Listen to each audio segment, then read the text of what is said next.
반갑습니다. 저는 문학민 집사라고 합니다. 반갑습니다. 먼저 간증하기 전에 잠깐 기도드리겠습니다.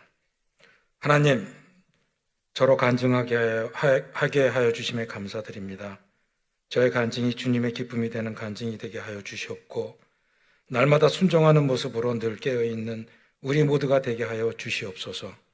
이 모든 기도를 살아계시는 우리 주 예수 그리스도의 이름으로 기도드립니다. 아멘. 네, 저는 믿기 전에 교회에 대해서 사실 관심도 없고 또 저와는 전혀 상관조차도 없는 일종의 사회단체 정도? 그 정도로 생각하고 있었습니다. 그리고 또 제 주위에는 교회 다니는 사람이 한 사람도 없었습니다. 그래서 더욱 몰랐습니다. 그런데 같은 회사에 다니는 아주 마음씨도 착하고 예쁜 아가씨가 있는데 그 아가씨하고 사귀게 됐습니다. 그런데 그 아가씨가 사귀는 조건이 교회를 다녀야 한다고 합니다. 그래서 그때는 속된 말로 눈에 뭐가 보이겠습니까? 해서 앞뒤 가릴 것 없이 교회에 다니겠다고 했습니다. 그리고 그 후에 그 아가씨가 저하고 결혼을 결심했을 때에도 조건은 교회를 다니는 거였습니다. 그때도 마찬가지로 그냥 다니는 게 아니라 교회에 열심히 다니겠다고 했습니다. 약속을 했습니다. 그 아가씨는 바로 저기 계시네요. 우리 이영희 권사입니다. 그런데 결혼 후에 약속은 했는데 이거 주일마다 이 교회 가는 게 저한테는 아주 고역이었습니다. 하지만 집안의 평화를 위해서는 어쩔 수 없이 따라가야 했죠. 근데 교회 가기 싫어서 교회 갈라치면 집사람은 앞에서 가고 저는 뒤에서 천천히 갑니다. 아주 천천히. 그리고 마치 이 도살장에 끌려가는 모처럼 끌려가는 듯 했습니다.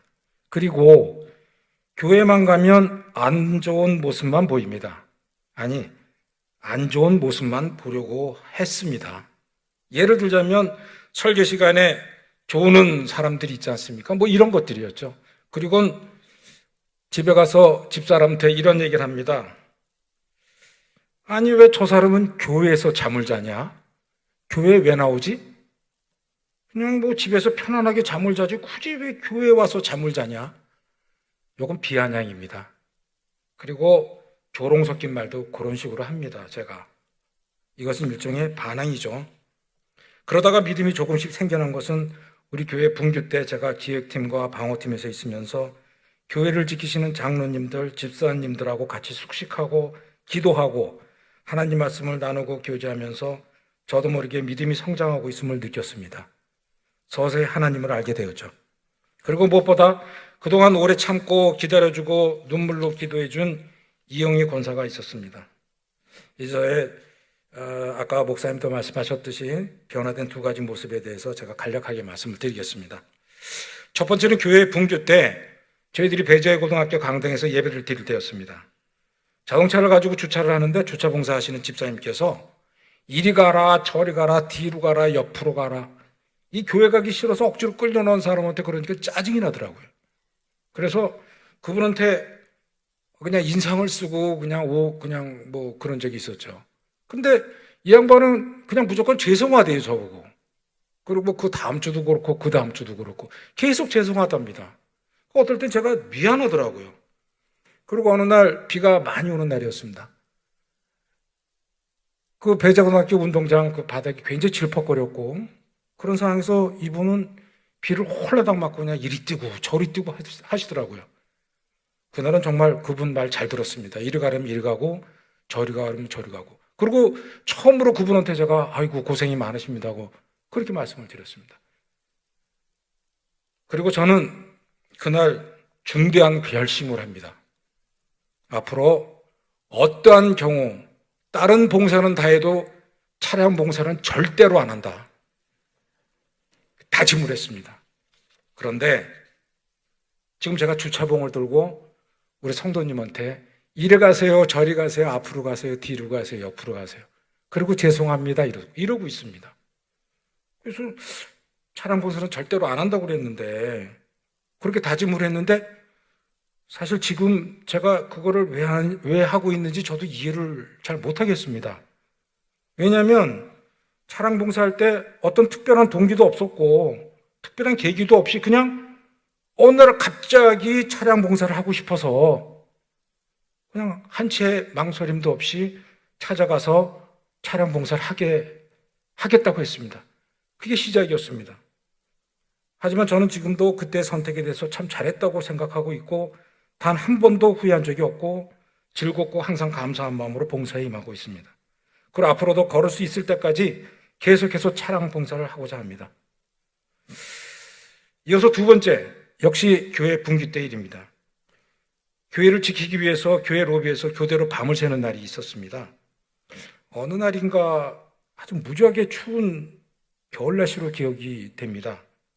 어두컴컴한 새벽에 찬양대 가운을 입고 교육관에서 본당 옆 계단으로 한 무리가 줄지어가는 모습을 보고 제가 순간적으로 저 사람들은 뭐지? 하고 놀란 적이 있었습니다. 그분들은 소위 이탈 측의 새벽 예배 찬양대였습니다. 그 당시에는 여러분도 마찬가지겠지만 저는 저들로 인해서 정신적이나 육체적으로나 많이 힘들었고 그들이 무척이나 미울 때였습니다. 그런데 이 새벽에 그것도 이런 좀 어느 정도 살벌한 그 분위기 속에서 새벽 찬양을 위해 우리 옆을 지나가는 그들의 모습은 저에게는 다소 충격적이었고 그들 한 사람 한 사람 모두가 천사같이 보였습니다. 그리고 너무너무 부러웠습니다. 그런데 지금은 환경과 경우는 다르지만 제가 그 시간 그 자리에서 하나님께 기도드리고 정성을 다해 찬양을 드리고 있습니다. 그리고 새벽 예배를 마치고 집에서 오늘 말씀을 되새기면서 가정 예배를 드리고 오늘 하나님께서 주신 성경 말씀을 필사하고 하루를 시작합니다. 이와 같이 하나님께서는 보잘것없는 저를 온전히 당신의 품에 안기기까지 많은 시간이 걸렸는데도 단 한 번도 저를 포기하지 않으시고 계속해서 저를 위해 주시고 늘 지켜주시고 오늘의 제가 있기까지 하나님께서 역사하시고 은혜를 베풀어 주셨습니다. 이제 저희 가정은 하나님께서 중심이 되시고 저희 삶 속에서도 중심이 되시는 그러한 가정이 되었습니다. 또한 이 시간을 빌어서 우리 성도님들께 새벽 예배 할렐루야 찬양대에서 같이 찬양을 하고 이어서 함께 새벽 예배를 드리고 하나님의 무한한 은혜를 받고 복된 하루를 시작하는 그러한 경험을 권해드리고 싶습니다.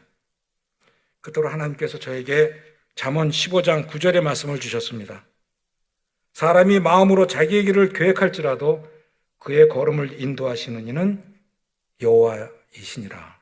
아멘. 네, 두서없이 변화된 저의 모습에 대해서 말씀을 드렸는데 끝까지 경청해 주셔서 감사합니다. 마치겠습니다. 감사합니다.